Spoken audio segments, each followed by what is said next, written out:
Agrarni budžet Srbije za 2006. godinu iznosio je 5,1% od ukupnog državnog budžeta, dok je ovogodišnji procentualno duplo manji, kažu u Savetu za poljoprivredu Gradskog odbora Nove Srbije Šabac.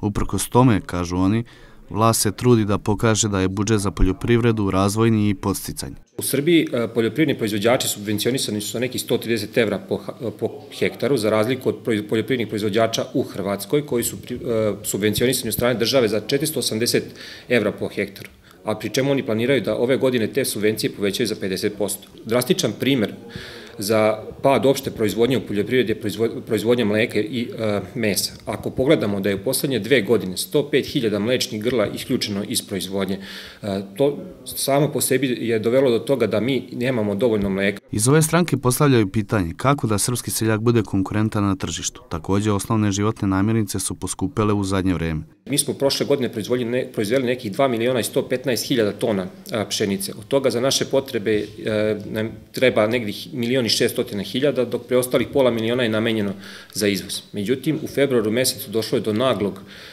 izvoza pšenice, da je izvezeno preko 600.000 tona, tačnije 615.000 tona žita, što je za posledicu imalo nedostatak brašna na tržištu i te posledice ćemo tek osetiti. Tako da ćemo biti prinuđeni da uvozimo to žito. Treba još naglasiti da je poslednjih dana došlo do enormnog poskupljenja krompira, tako da je kilogram krompira na malo je izašao na nekih 130 dinara. Savez za poljoprivredu postavio je pitanje da li je ovo uvod u hiperinflatorni period. Oni upozoravaju na podatke Svetske poljoprivredne organizacije da će Srbija uskoro od izvoznika postati uvoznik hrane.